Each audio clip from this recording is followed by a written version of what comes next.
today I can look at you in the eyes and say, I am amazing and I deserve my success and amazing things are going to happen now. I'm ready. Oh, that's So amazing. You've thank you, given me sweetie. inspiration now. Oh Thank yeah, you. I love to inspire people. I love to lift people. So that Coppola thing, when this woman told me that on the phone, I look at my husband. I said, you know what? I don't have to justify anymore and look at people like, hey, take me in your agency, hire me. No, no, no. I said, I want to do something else. And I Yeah. tried different things. And then I met someone who knew how to do dubbing, for live action. It's a very famous thing in France. We've been dubbing any languages, turning, the voices into French since the 40s. But the Americans only use subtitles. So we invited a big studio in Burbank because my partner knew somebody who's big at Netflix who wanted to get into live action dubbing. And I started to create that huge dubbing department in 2018 at Runabout Entertainment. And I discovered finally all these potentials and talents that I have, I could put them all together because I was also a singer and also a pianist. My ear is very good. So I knew how to cast the voices and I Mm. knew how to talk to the client to make them feel good. Don't worry, we're going to get the right voices and then get the right people to direct the actors, the right sound engineers. And then I became this dubbing producer, voice casting, voice director, and I had no idea I was going to be so passionate and so joyful about pushing actors. And being on the other side of pushing them made me see what I was not doing right. I also saw how respectful American actors are. They're disciplined, they're grateful, they're always on time, they don't complain. I have to say, in my country, they complain a lot. And it's In everybody's fault. It's France. never, oh, yes, it's so Yeah. hard. The mentality, Dan, is so hard in my country. They will find always a way to criticize in the negative way first before starting to act on things with a positive value. You Wow. need to work with very high end people to only work with positive and creative energy. It was hard, and I'm really a victim of my environment. If everybody's negative around me, I'm going to be negative, and I'm going to be very good at it. you know Yeah. and Yeah. then in California, they're more open and hardworking, proactive. They don't understand when you say, oh yeah, I don't like that, it's shit, and they look at you, they go, uh, okay, okay. And you know Yeah, what? And yeah, they're right. What yeah. good are you gonna do with criticizing all the time? And I still have that in my personality. A little bit of it. Sometimes. Yeah. Oh yeah, oh yeah. You can't completely deny your upbringings, but definitely being with actors on the other side was just amazing. And then of course, you know what happens when you're in these big studios, you're running around, and then, all of a sudden, there's a director who's like, Fannie, go behind the mic. Can you do this voice? I'm like, honey, it's in English, right? You're going to hear my French accent. It's like, no, I know you can do it. And then the acting came back because they were like, but you can act. I'm like, whoa, guys, I told you I've been an actor for a long time. So all of a sudden, I will send you my dubbing uh, demo because you're going to love this. And the most fun I've had was with the older ladies. Like, really? oh, you're Are hot, they my more love. open or what? For some reason, when you look at a character, like for example, let's say she's Russian and she's half drunk, she's 65 and she's horny. She's horny, okay? And she's Yeah. like, come on, guys, let's party. It's gonna be fun. And then you melt yourself so much into the body language. And I steal, you steal the body language when you dub, and you follow the rhythm band. It's a very specialized skill actually to have. Yeah. But I was just very good at it. And I was starting to make my directors laugh, my sound engineers laugh. And he's like, what the fuck did you came up with that character? We don't even hear your accent because you become it. And all of a sudden I drop my accent and I'm like, guys, I miss acting. And they're like, well, you're fucking good at it. So what happens is like the pandemic hit, unfortunately. Yeah. My husband developed an amazing remote way of doing everything we're doing in studios.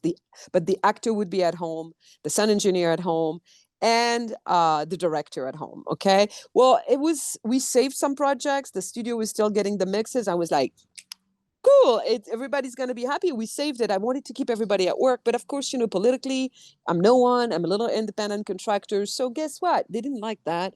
Started to create Right. some stuff, especially the partner I was with. The studio is okay. I still have a wonderful relationship with them. But, some people need to say, well, it was my idea. I did this. Yeah, I'm like, yeah, no, you didn't. You said yeah. after the pandemic hit, you said, oh, we're going to go back to the studio in May. I was like, guess what, dude? We're not. I know we're not. And shit is hitting the fan. So, and then, after at that moment, I had like almost like over 35 productions under my belt, TV Yeah. series, films, and I was burnt out. So I went independent and I Okay. started to record from my own house, doing dubbing productions, which is very hard. Everybody needs to be set up at the same level. Your Were you actors need scared to to be. do that or what? Well, I mean, you had a point, Dan, where shit hit the fan so hard with the pandemic in LA. Everybody was so desperate and scared Mm. that you don't even have the time to ask yourself if you're scared. You just got to Yes. get your shit. You got to continue and make money as an independent contractor. It was very hard. Mm. I was tired. I should have taken a vacation at that time, but because I was independent contracting, I didn't have any unemployment. Right. Yeah, yeah, yeah. It's a Being flow on. Yeah. keeping your freedom is tough sometimes, as I'm sure you know, right?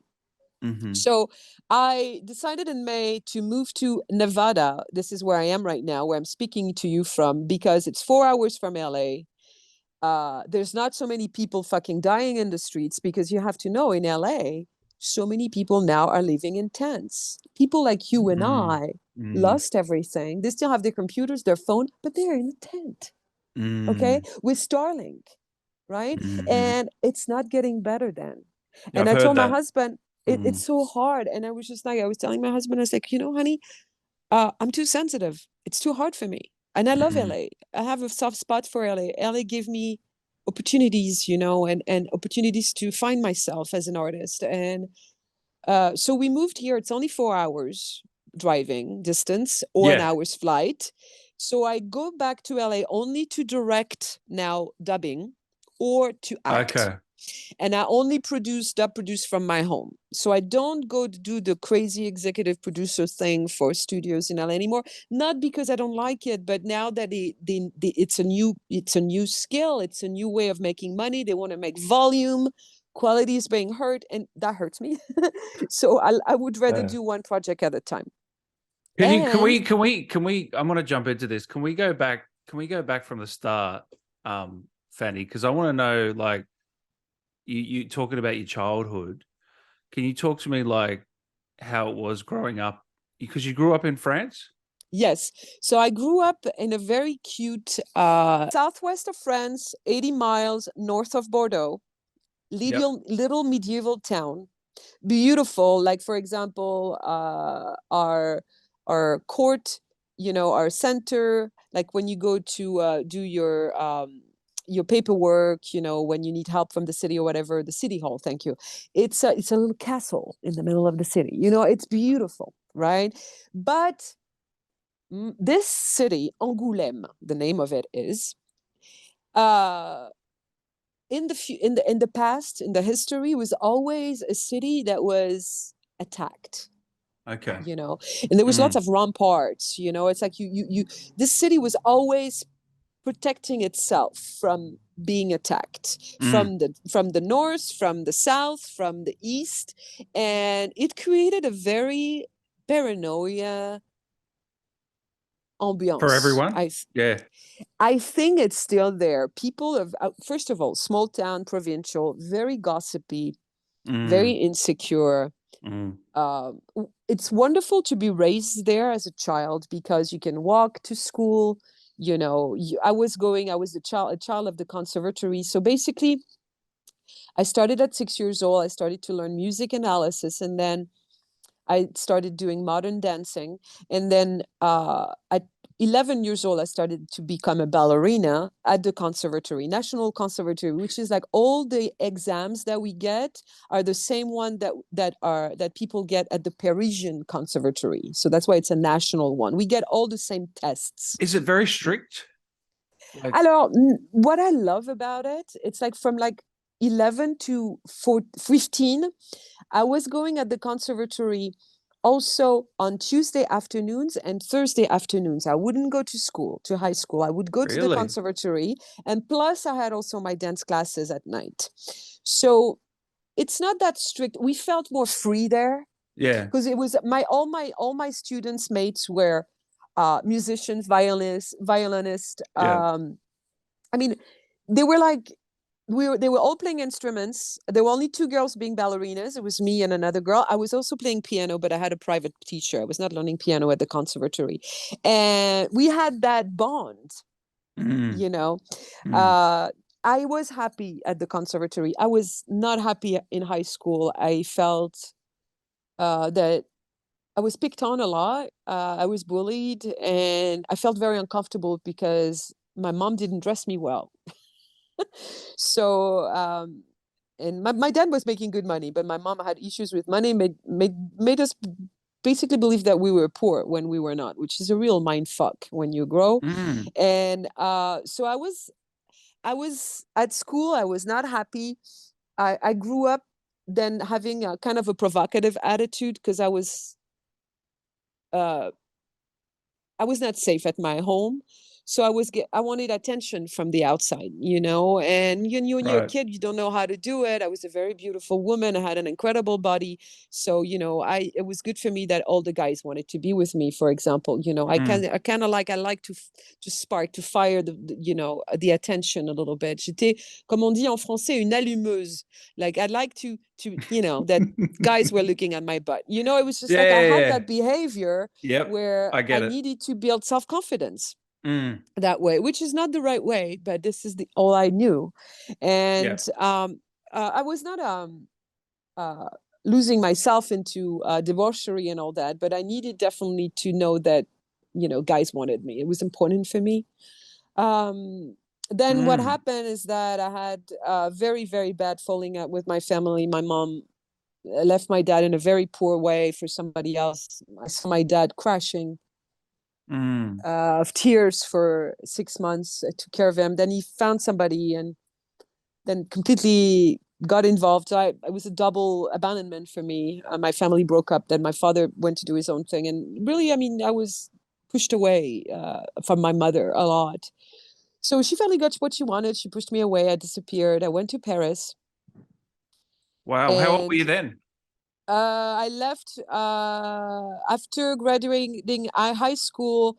I did 1 year in Bordeaux because Yep. I booked a extra role in an opera house in Bordeaux, the biggest opera house in Bordeaux. They're doing operas. So for a year, I was hired as an extra, but it was like I was getting also roles that were not sing because I'm not an opera singer.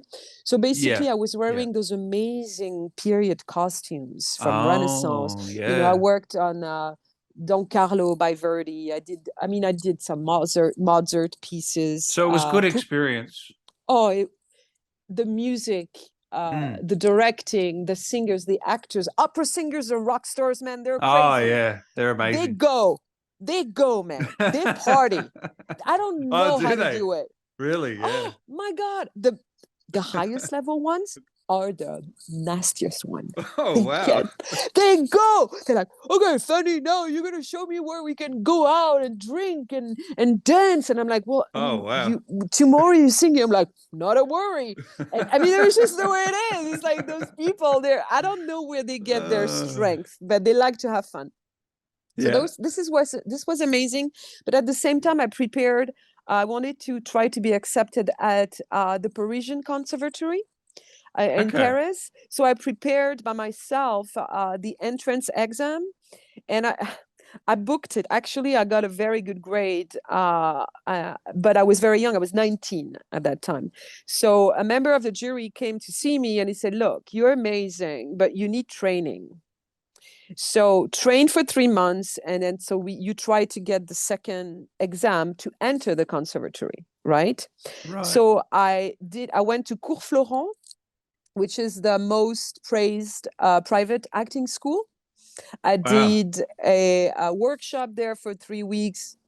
There was a teacher that was really the problem that when you're pretty and when you're good looking, ultimately at that time you will start to meet some, and you always feel that atmosphere. It's like, you have a great meeting with someone, and then all of a sudden it's like, oh, this is where I live, and do you want to give me a Mm, massage? I mean, that happened to me. I'm like, what the fuck, mm, or mm, yeah, no, you don't need to audition, just come to dinner with us.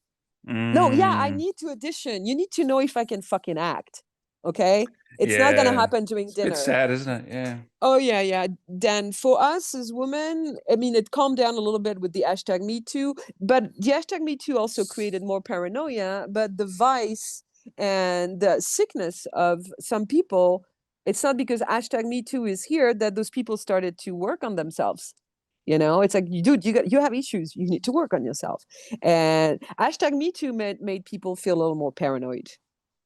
But so, and then they can't make those comments obviously now as they used to. But yeah, Mm. there's still some, Still I happening, you think? oh, I think it does. Yeah, I mean, I'm not Mm. touched by it because I'm Yeah. auditioning from home now.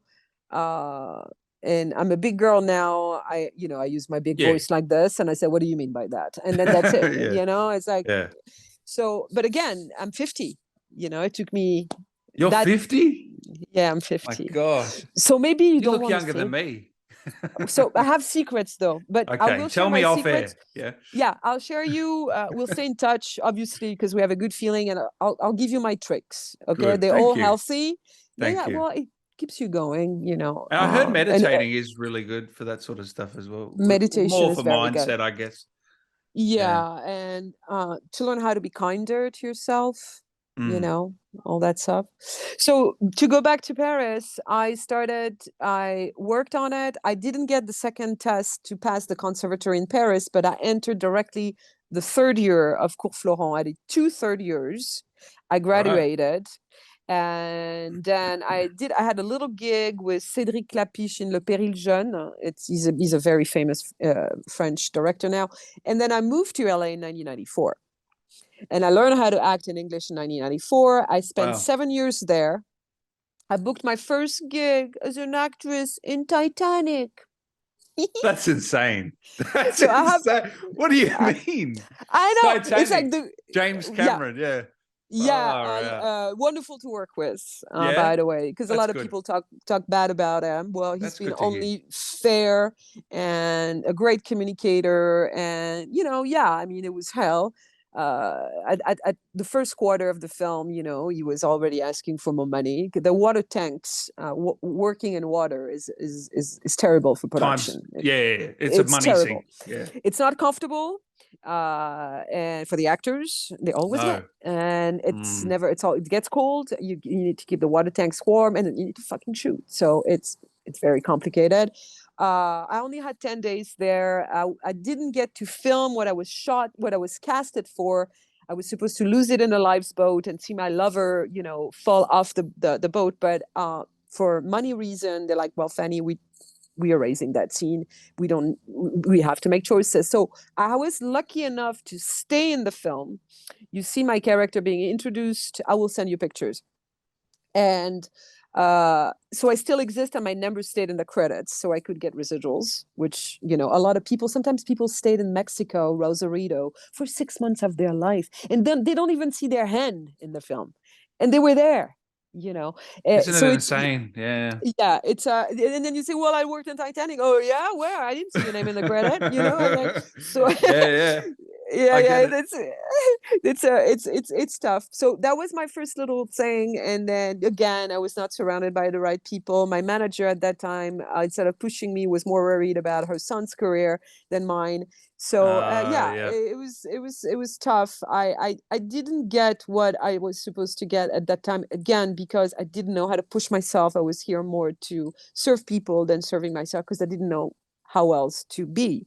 um So how did you get into the voice acting side of it all? Well, because of the dubbing department I created in 2018. Oh, so this As is a, only recent. well, I did a little bit of voiceover in French for some video games and some children's programs and stuff like Okay. that. I was starting to get into the voice business before I left France the second time before 2015. I knew there was something going on with it, but I didn't know how to really explore it.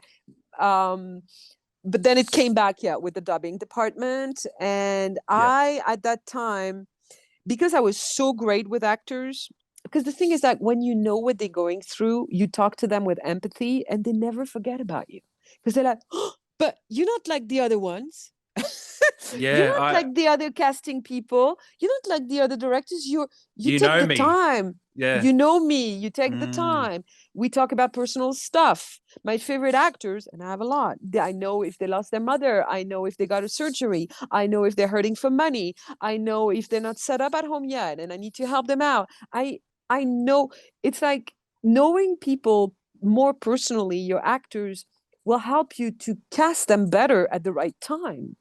You know, if you lost your mom last month and your voice is perfect for this guy who is going through, let's say he lost his daughter in this film, I will cast you better. I said, look, honey, I'm gonna give you something you're perfect for, and especially what you're going through right now. It's gonna help you to exude. It's gonna be painful, but your emotions are gonna be so right at the surface. It's gonna be healing for you, and it's gonna be amazing for this project. Would you like to take it? I said, oh, Fannie, the timing is perfect. Thank you so much. You know what I mean? It's like when you put the humanity together, because we're doing content, but with real human behavior.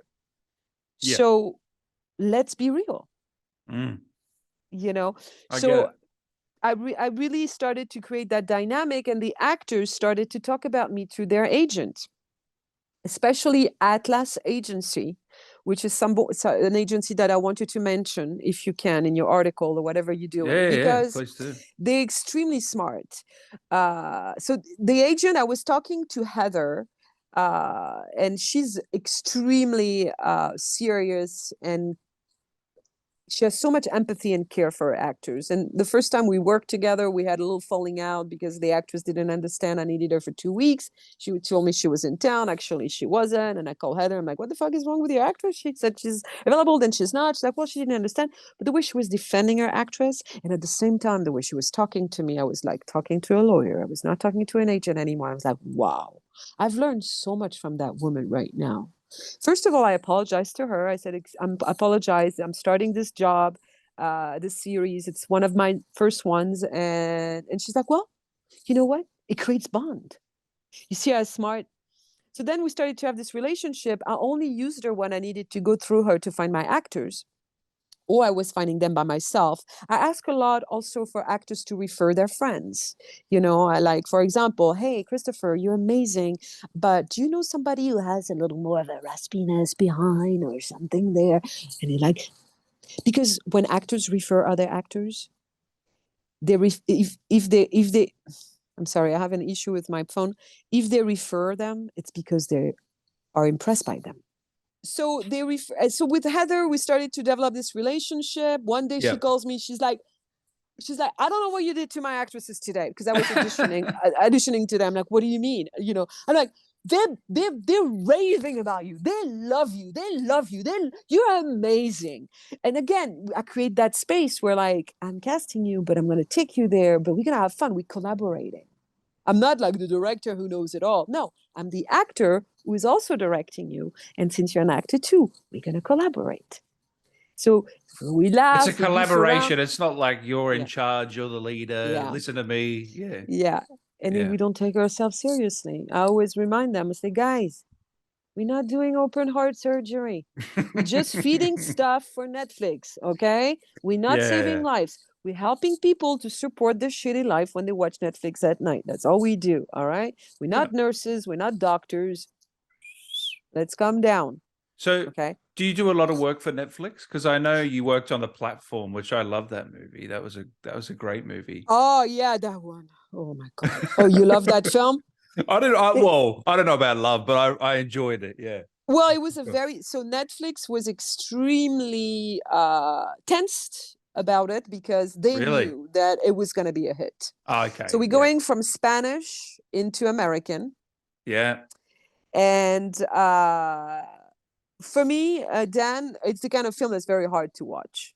That Oh, fucking like eating like 100%. It's yeah, disgusting. Yeah. eating that Trimagasi, Oh, that guy. Hey, I'm eating.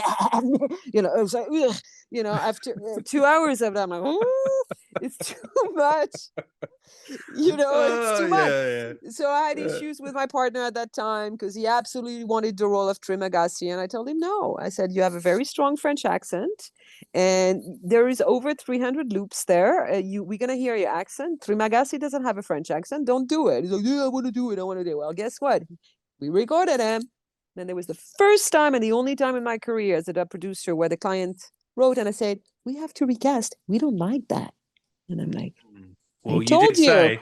Well, you did say. And yeah. And then he was so not honest with the feedback that he was like, well, my casting didn't tell me. I'm like, excuse me? I Oh, come told on. yeah, Yeah. that's the kind of guy I was working with. So, I had to get rid of him up and Can you yes. explain to the people that might not know what the whole dubbing, how it all works, like for a Netflix or for a movie like that? Explain the Yes, process. it is a very specialized process. It's Mm, it's difficult. Okay. The first thing you do is like the client sends you the proxies, the videos, yeah. right? And they send you also the subtitles of the film in English. Because, for example, if they send something in Turkish, I don't speak Turkish. I'm only bilingual French, English. That's all I do, and a little bit of Spanish. Mm-hmm. So once we have the subtitles and the proxy, we send that to the adapter Okay. who's going to put the subtitles in the software we're using is called VoiceQ. Okay. Okay. That software is going to help my adapter to type the real word. Like, for example, if in the subtitles we have the characters saying, hello, how you doing? But the lips of the actor is, the sense of it is saying, hello, how you doing? But in Russian, he's saying, "Buh." So you have to find something that's going to say, hey, what's up? So it's going to be, hey, Right. how you So it's gonna doing? match. It Right. matches the lips, the sync. Shit, that's hard. That's hard. It's called adaptation. Yeah, And that's wow. a talent. That is And a those talent. people, Yeah. without a good adapter, you will have a bad dub already to start with. So you need a good adapter. Once the adapter is working on this stuff, we work on finding the voices. We watch the proxy, we hear the voices, we look at the personalities of the actors, and I'm like, oh, okay, I know this voice for this voice for that. I'm excellent at this because I'm very human and I have a great ear. I'm extremely fast. Bam, bam, bam. I'm very fast. And then we need to work on the coordination, the production. Once we know which actors is going to do what, when it's approved by the client, different client, Amazon, Netflix, HBO, Hulu, they all have different ways of doing their voice talent kit, which to me is a little bit of waste of time. When you know somebody's going to be good, it's going to be good. You don't need 10 people to approve. But anyways, Right. you have to Yeah. some people have to justify their salary, I guess. So once it's casted, then we work on coordination and start to schedule. Okay. Once it's scheduled, you decide who's going to direct it, or you do that during casting too. Who's going to direct it? Who's going to be sound engineering it? And then you start production and recording. Wow. And you are defining what with VoiceQ also is helping you to define the number of loops you have per characters. So by defining the number of loops, you define the amount of hours you're going to need the actor. Mm-hmm. So see, Yep. 5 big elements. You need to have good adapter, good actors, good actors, good director, voice director, good sound engineer, and the content. If the content is good, you have a good chance to do an amazing dub. Now, if the film is, you will be able to raise a little bit the level of performance in English US, but if the content is beautiful, then it's going to be amazing in English.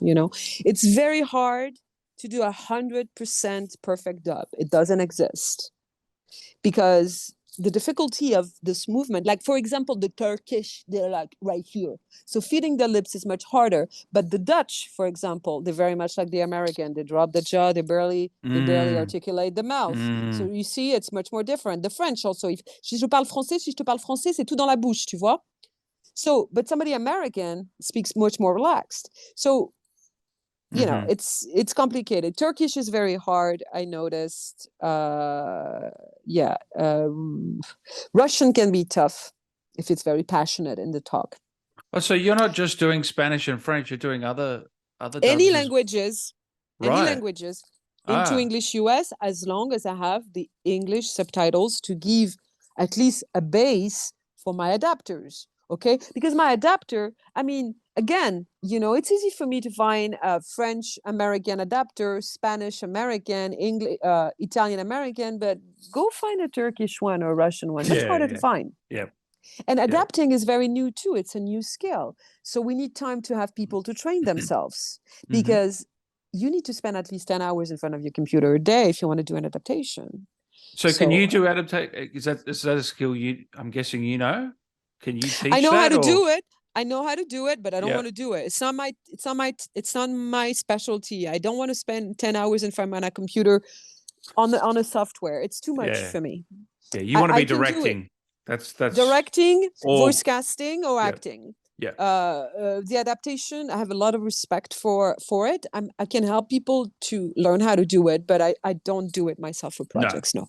no, no. So talk to me how you landed the role in Call of Duty because Yeah, this isn't your first game, is it? As you said, you've done a it's few my before. first game. It is your first game. Okay, wow. So you see, Man, it's like insane. 20 years ago, no, 25 years ago, I booked my first American film. It was Titanic. And then 25 years later, I booked my first big film. It's my first big game. It's Call of Duty. It's like the chick doesn't have a big career, but she has some big She goes names. big. She goes big. Far out. So Oh my man. goal, sweetie, is I'd like to book something big, but on camera. That I'm ready to go back on camera. So I'm gonna try to nail a series. That's if I nail it, because I would love to be back with the team and just not to have to worry about anything, just knowing my lines and having fun with the actors a bit and goof around and know the Yeah. family atmosphere. I But I get for a it. Yeah. series, so you just really explore. You really explore your character. So that's an old dream that I have that now I assume to have. That's So good. maybe to being on Call of Duty is going to help that to build my credibility. So I'll tell you how it happened. So I'm at home last December, and I'm doing also, voice audition, because the story with the Atlas lady, Heather, is Yeah. that after I did all those productions and I did a lot of, even though I was a voice supervisor, I did a little bit of like dubbing roles. So I started to edit my little voice dubbing demo, and I was the first one doing that. And now I help my actors to do that. So, Fannie, I love your demo. Help me. How do I do it? So we're like, okay, you gotta take the content from Netflix. They don't like that, but hey, you know what? Now it's in the platform. It's accessible to anybody, so you can do it. You don't like it, but you can do it. And teaching them how to. We have to do that all the time. With Yeah. big Yeah. big names. We I so can I imagine. Yeah. said, yeah, I sent my demo to Heather, and I'm like, well, I said, would you take me in your agency? I said, I think now I'm ready to audition. And she's like, not only I was gonna say yes before seeing this, but now I'm seeing it. And she was like, this is so funny. So she loved it. She took me in her agency, and I started to audition. And Atlas And Atlas are a great talent agency as well, they're very from what smart. I've Like, heard. Yeah. yeah, at the beginning I really, first I'm always paranoid because I have a tiny bit of an accent. I really have to concentrate to drop completely my accent to sound absolutely American. And when Yeah. you audition, when you don't have anything, like it's not like dubbing, you cannot imitate and forget yourself in the character. You just have an Excel sheet. So Mm. it was hard. I was insecure, and they're not gonna keep me, they're not gonna keep me, they're not gonna keep me. But I think that because she respected me, she gave me time, and her team really listened to the stuff. So she started to target more where I was supposed to be. So I have naturally, when I talk, I can have a natural authority, strength, and I can go older than my age. I can be very intense, and da da da. So they started to, send me more stuff like that. I start to audition, and I do my little auditions in the morning. I send them over, blah, blah, blah. They start to send a lot. They want to know what I'm capable of doing. And I start to book. I start to book some French commercial. I start to book some animation a little bit. And then I have a friend of mine. He was a director of mine when I was dubbing producing in Burbank for Roundabout Entertainment. Wolfie Troche, his name is Wolfie. Smart kid, very young. excellent director. He's been in the voice and in the looping business for a while. I hired him as an actor, as a director, because he said, I want to work with you. I'm like, okay, honey. I said, what have you done? And he's like, this and that. But I said, I want to work in your teams. I'm like, okay. Well, we did a lot of projects together. We had an incredible collaboration. And he was putting me behind the mic a lot too when I was supervising the productions. And then he sends me last December this audition. It's called Mastodon. So it's a code name. When there's a code name, it's a big name, but they're hiding. And there's an NDA, blah, blah, blah. And he's like, you'll be perfect for it. You need to keep absolutely your European accent. Don't change a thing. And basically there was some battlefield dialogue, stand by. Yeah. Stop. Yeah. Copy that. So did that give you a hit? There? Yeah. Like starting to, so there was not projected, more projected, and then very projected. Throwing grenades, motherfucker! Very my neighbors are gonna think that I'm crazy. You see what you make me do that? Your neighbors are gonna go, what the fuck? Well, that's Warzone. Yeah, that's Warzone. That's it. Yeah. No, 100%. I make you laugh. That is so cool. So I didn't scare you, did I? No. But I am going to use that clip. All right. So, and I think, Dan, because Wolfie, I know him. Yeah. And I start to audition in my booth with my husband. He's recording me. Yeah. And then we do it. And I'm like, okay, we good. I think we have it. And then I leave the room and I come back. I'm like, honey, let's do it again. I need to take it further. Like the energy I just gave you right now, I'm like, this is what he wants. And because it was my friend Wolfie, I think I felt very secure and confident. And I wanted to give the extra mile because I knew I wanted him to be proud of me, and I wanted to give back because we've done so much together. I was like, I want you to be proud of me to giving me this audition. So we do it again. And then my husband goes, because my husband knows very well about video games. I know shit about it. And he's like, babe, I was hearing the warrior there. You were there. And plus, they were asking me to add French, a lot of French. A little bit of French words, in there. Yeah. Very French natural stuff. So I do this. My life goes on. And then in May, so 6 months later, I'm actually back to Roundabout Entertainment just to direct a project. I'm directing a gig, dubbing for. You can look at it on Netflix. It's called Off the Hook. Oh, okay. Yeah, I've heard of it. It's a French comedy. So hard to dub. They talk nonstop. Oh, goodness me. And sometimes I have 12 characters around the dinner table. And many times, it was very hard. Oh, man, that's tough. But it was very hard. But as I was directing this, I'm getting this email from my agent saying, hey, they want to give you the role of Callisto for Mastodon. I'm like, so it was 6 months ago. I'm like, what is... So I look at my husband because I was working with him that day. He was on engineering for me for that project also. And I was like, honey, what's Mastodon? He's like, he has an amazing memory. My husband, he's like, he's a computer. Isn't it that thing you did for Wolfie in December? True story, huh? I'm like, yeah. I think that's what it is. So I call Wolfie, who is in the same building as me that day because he's directing another gig. And I'm like, hon, was it you who casted me for Mastodon? He's like, oh my God, did you get it? I'm like, well, I think I did. Yeah, I just got a message from my agent. And he's like, he's like, let me come and see you. Because he was in another ADR. He comes in, and Wolfie is very calm and very warm voice, always calm. This kid is 60 in his head, but he's got the beautiful body and mind of a 28 years old, 30 years old now, I guess. Well, I guess maybe he's 31 now. Yeah. And he was excited. I was like, honey, what is it? He's like, well, it's big. I'm like, Max is like, please tell me. And he said, well, I can't tell you guys because if I tell you, I'm in trouble. I'm like, well, it's got to stay between us, but we got to fucking know because I'm like, Max looks at him. He's like, don't tell me it's Call of Duty. And he's like, yes, it is. And Max was like, Yes. And me, I'm like, I don't play video games. I don't criticize it. I have a lot of friends of mine do it, but I cook the pastas, when people play. I roll the joints, but I don't really play it. So we're all excited. I call my agent, and she's like, "Yeah, actually," she's like, "I advocated for you for this. I pushed you for this," and then they hired Wolfie. Warner Brothers. No, it was not Warner. I recorded at Warner Brothers, but I don't think Warner Brothers was responsible of the casting. And I said, but Wolfie was hired to cast. So full circle, she pushed me. My friend pushed me to give me this audition that I nailed because I did a really good job. And then I got it. So the process after that is very basic. It's 3 months later in August. I had 4 sessions of 4 hours of recording. So Monday, Wednesday, and Friday of a certain week in August, I recorded. And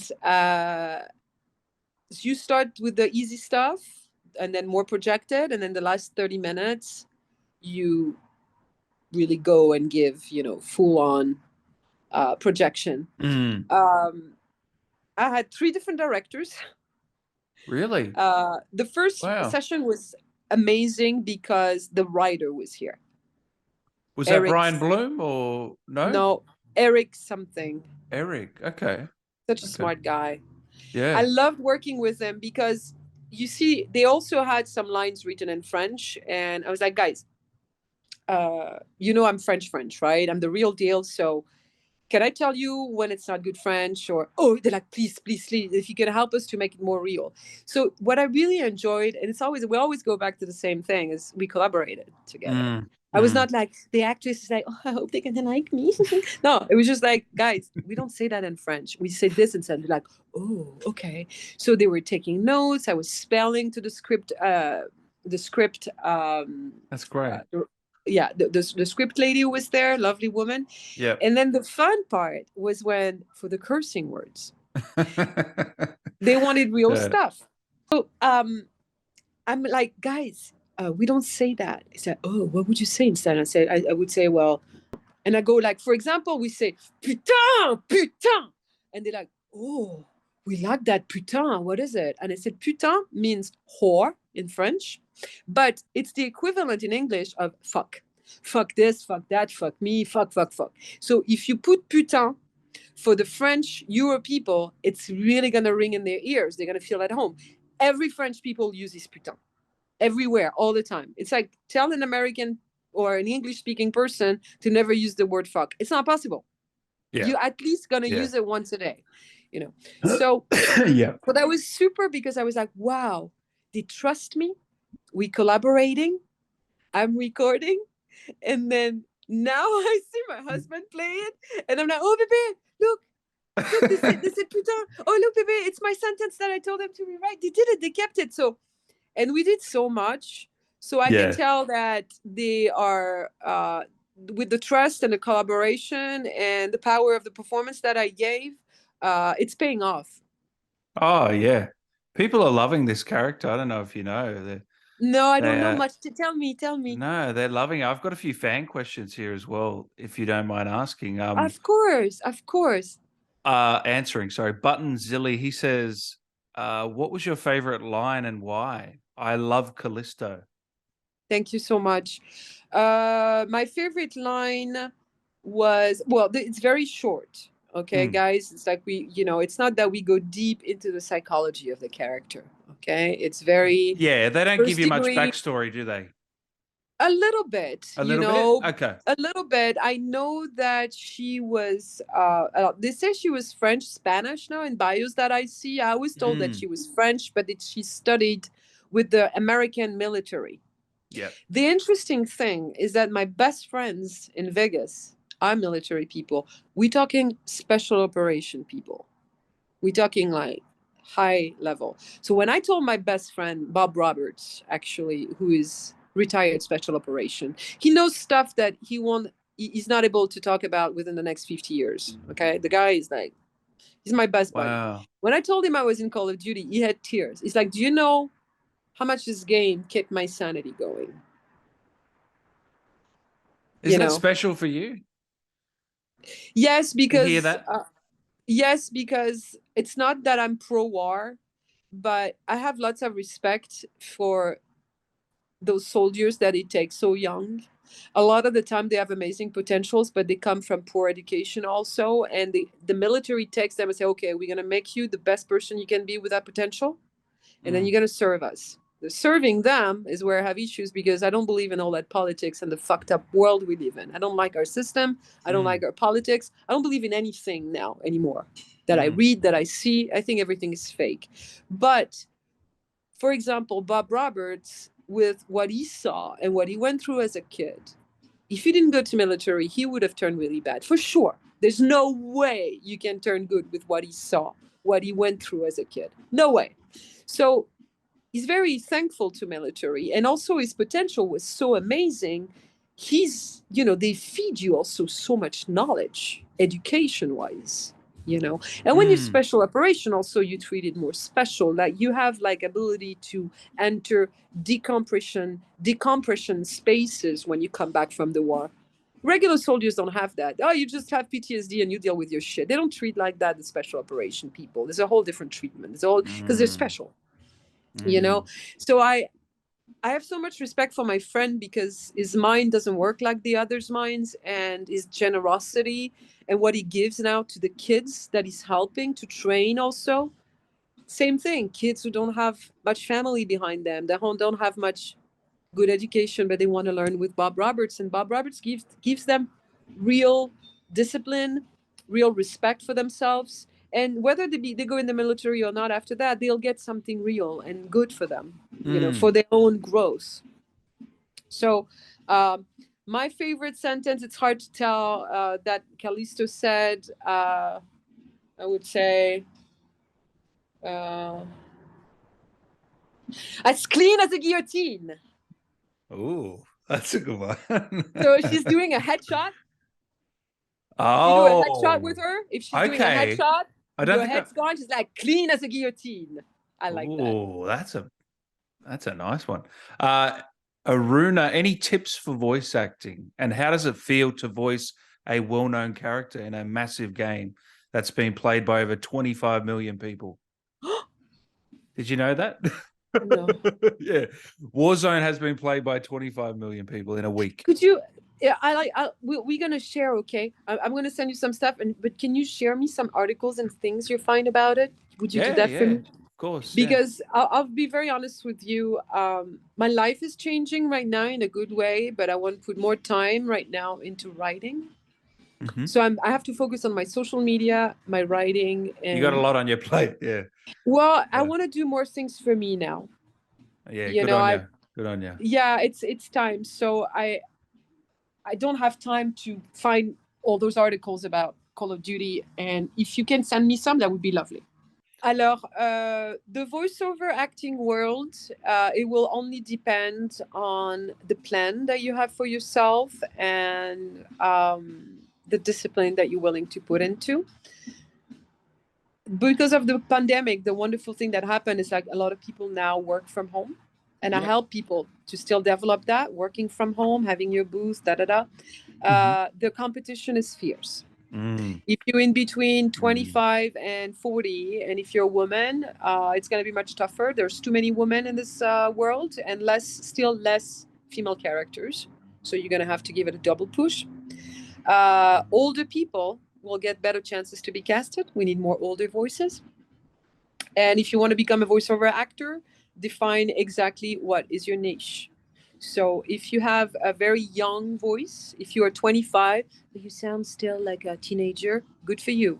Because hiring a teenager that is under 16, we need to have a SAG teacher, for example, in studio to verify that everything goes well. If you sound 24, but you still sound like you're 15 or 16, is great, for example. So younger voice are good if you're older. If you have something that's different, like if I was talking to you like that, for example, right? But I'm always talking like that, right? So that's a niche. That's a great niche for animation. Because she can be like this, like, Mom, why? Oh, she can be an old lady. And she can do animation. Sorry, you're making me laugh. Uh, You know, so that's good for yeah, animation. Define yeah, your yeah, niche, definitely. define what you're good at. Yeah. Okay. Now that you know, you need your website, you need your demos. You can create your own demos. You can create your own like fake little commercials by yourself with Mm. GarageBand. You put a nice little music. Like, my mom said that I did very well at school today, so I got a vanilla yogurt from da da da. And then you put your little music and like commercial. Put that on your website. Oh, she's good at commercial for kids. I created it, but you got to start with something. Yeah. Don't Yeah. wait to be hired to prove that you've done something. Get smart. Get behind your mic. Have fun. Create your own stuff, your own content to Great attract people. advice. Great advice. Yes, yes, and that's also a cheat sheet. And then never take anything personally. If you start to audition, they don't call you back. People don't have time to tell you why they didn't give you the job. Okay, nothing personal. Know that if you don't get cast, it's never because of you, and if you get cast, it's rarely because of you.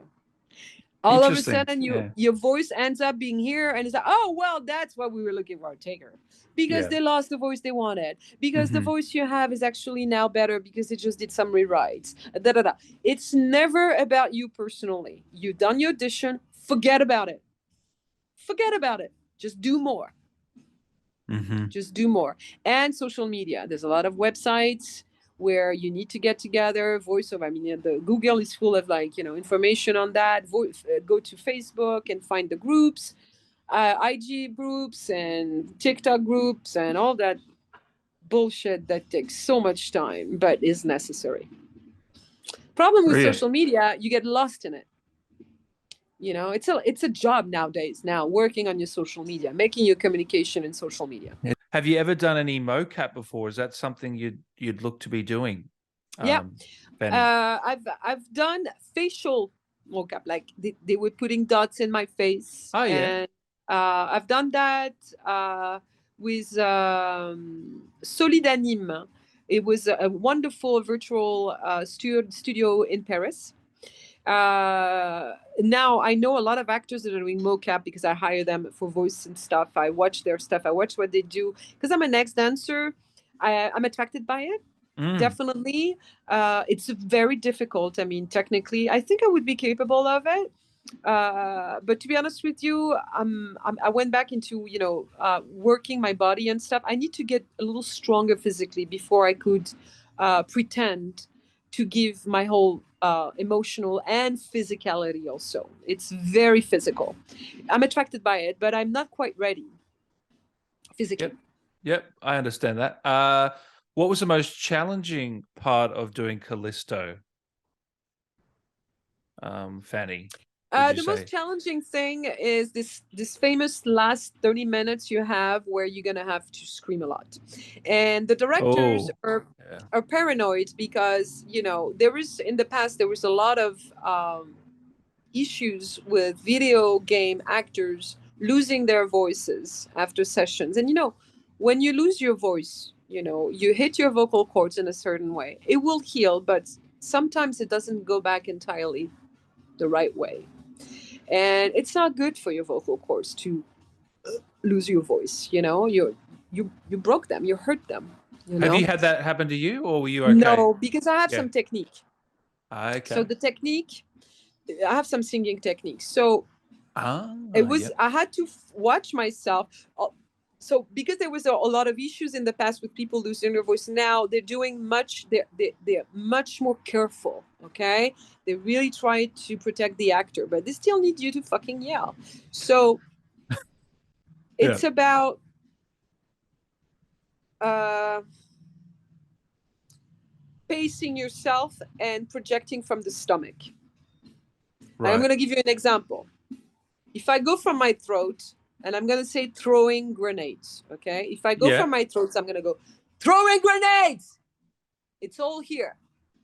But if you ask me to do it 10 times, I'm getting tired. Already, you see? Already, I'm creating something here. Okay? Now, if I do it from my stomach, throwing grenades, the pitch came up a little higher there, but the force was very, very direct. And Mm. the breath came from my stomach. So I just had to accompany it with my breath, but I didn't have to stress my vocal cords. Wow. That's right. Yeah, I get it. I get it. Right. It So sounds too complicated for me, but I understand it. I think it all has to do with the breathing exercises that you do. Also, you learn how to do when you sing and all that stuff. So that would be the danger. That would be the difficulty, I think, for one of those characters.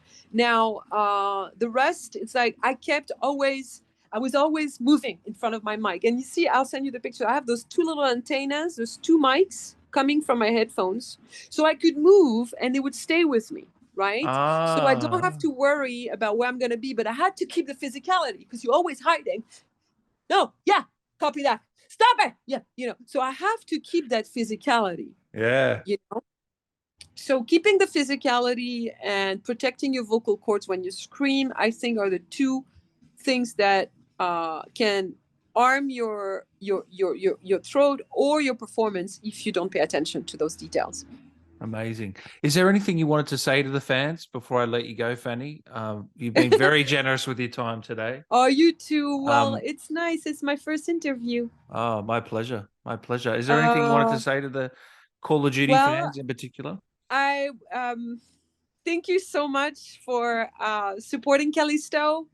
She's very strong and she's very, very proud to just do what she has to do and give you amazing warrior sensations. Keep playing me because I recorded this with all my heart. So thank you, guys. Oh, I can tell.